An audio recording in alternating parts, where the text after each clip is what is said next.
Hello, watching VNEWS Bulletin Bongo from Hanoi, and now the headlines as usual. Prime Minister attends groundbreaking ceremony of Zabing Airport. Deputy Prime Minister meets Chinese Vice President Han Chung. Vietnam Airlines expands fleet to serve travel demand during Lunar New Year. General David Petraeus, chairman of KKR Global Institute, is paying a working visit to Vietnam. More details in the report.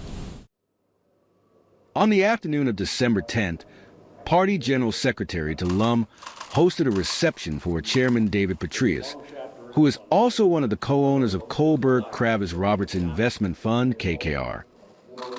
Affirming that the United States is Vietnam's leading economic and investment partner, the host leader expresses belief that the Vietnam-U.S. relationship will continue to develop strongly in the coming time.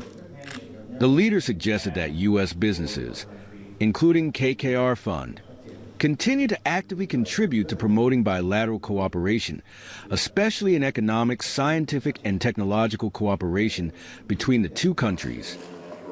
For his part, Chairman David Petraeus said, KKR Fund is very optimistic about the investment prospects in Vietnam, a country with all the strengths that investors desire.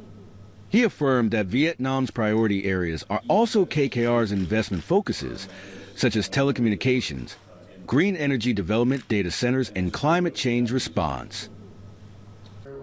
On the same afternoon, Prime Minister Pham Minh Chinh received David Petraeus, chairman of KKR Global Institute. KKR is one of the world's leading investment funds, which has invested more than $2 billion in Vietnam through investments in corporations such as Masan, Vinhomes, eQuest, Kiat Viet, and most recently Saigon Medical Group. Congratulating the successes of KKR Investment Fund, Prime Minister Chinh expected U.S. investors to continue to increase new investments and expand investments in Vietnam. Agreeing with the opinions of the host Prime Minister, David Petraeus suggested that Vietnam continue to improve the investment and business environment and further develop infrastructure in the coming time to attract more investment. A delegation from the U.S. Semiconductor Industry Association is paying a visit to Vietnam. Prime Minister Pham Minh Chinh received the U.S. guest on December 10th in Hanoi. The delegation, including Intel, Ampere, Marvell, Cirrus Logic, Infineon, and Skyworks, was led by SIA President John Nefer. Welcoming the delegation, Prime Minister Chinh emphasized that cooperation in the semiconductor industry has become an important new pillar in the Vietnam-U.S. relationship. He suggested U.S. businesses study the possibility of cooperation with Vietnam to sustainably develop the semiconductor industry in this Southeast Asian nation. Chairman John Nefer expressed his pleasure at witnessing Vietnam's strong developments and the better-than-ever relationship between the two countries. He said, Vietnam is an attractive destination for investors and highly appreciated Vietnam's semiconductor development strategy, as well as the country's efforts in recent times to develop this field. The association members affirmed that they will continue to accompany and support Vietnam in developing the semiconductor industry and will expand cooperation and investment in Vietnam in the coming time.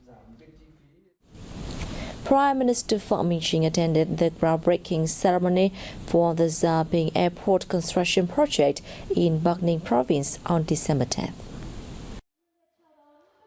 In addition to serving training and combat readiness of the Vietnam People's Public Security, Zabing Airport is also dedicated to flights of party and state leaders, as well as international politicians.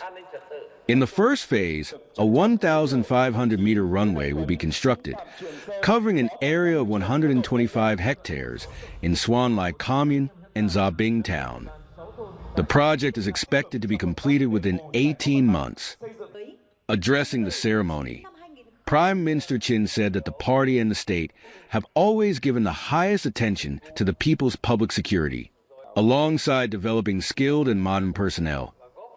It is necessary to have modern infrastructure, equipment, and techniques to serve all forces of the people's public security, including the Air Force, he noted.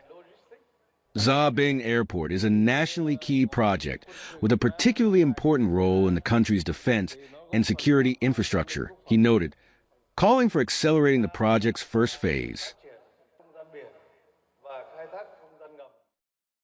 The National Assembly Standing Committee convened its 40th session in Hanoi on December 10th. More details in the following report. Presiding over the session, National Assembly Chairman Tran Thanh Man emphasized that this is the last meeting of the committee in 2024 and scheduled to take place over 2 days. During the session, the committee will review the recently concluded 8th session of the Parliament. It will also address a number of key issues, including a resolution on its working program for 2025, its external affairs program for the year, as well as external relations and international cooperation activities Parliament's committees. Alongside, the committee will debate 6 important issues related to finance and budget. The top legislator ordered quickly completing proposals on amendments to relevant laws, while speeding up the restructuring and streamlining of the National Assembly organizational apparatus to enhance efficiency and effectiveness. Deputy Prime Minister and Foreign Minister Bùi Thanh Sơn had a meeting with Chinese Vice President Han Zheng in Beijing on December 10th as part of his visit to China to co-chair the 16th Vietnam-China Bilateral Cooperation Steering Committee meeting. Deputy Prime Minister acknowledged the positive development trend of bilateral relations and important results of the cooperation between the two parties and countries in the recent past.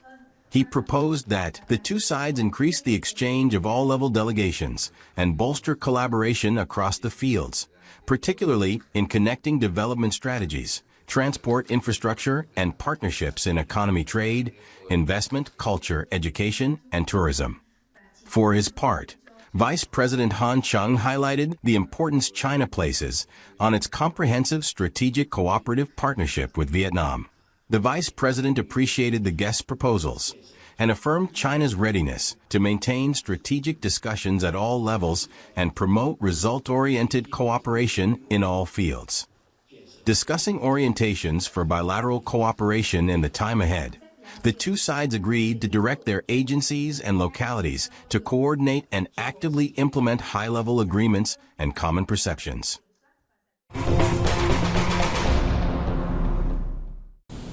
We have more news coming up next. Let's take a look.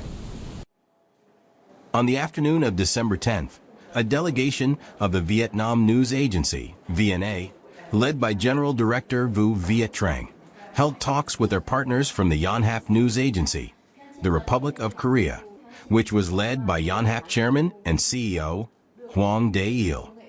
The leaders of the two news agencies evaluated the results of their comprehensive cooperation in the recent time, including the coordination in organizing photo exhibitions in both countries, exchanging information, and sharing experiences. The two sides agreed to continue to maintain and promote cooperation in 2025, with a focus on exchanging experiences on digital transformation and applying modern technology in professional activities. On this occasion, the Yonhap delegation visited and learned about the VNA's 80-year history of formation and development. Vietnam has enhanced its global position and emerged as one of the important countries not only in the region but also in the world, said former Indian Deputy National Security Advisor S.D. Farhan in an interview with the Vietnam News Agency's resident correspondent in New Delhi, India. According to Pradhan, Vietnam has achieved many significant milestones this year, particularly in the areas of economy, diplomacy, and defense. Regarding economic development, Vietnam's growth rate reached nearly 7%. By the end of this year, Vietnam's GDP is projected to reach approximately $469 billion, with per capita income around $4,649. The Indian expert also noted the positive impact of Vietnam's developing middle class, leading to higher domestic consumption and boosting retail, real estate, and service sectors. According to Pradhan, a crucial aspect contributing to Vietnam's economic development is its determination to combat corruption. He believed that Vietnam has become a model of economic growth, recognized by both the World Bank and the International Monetary Fund.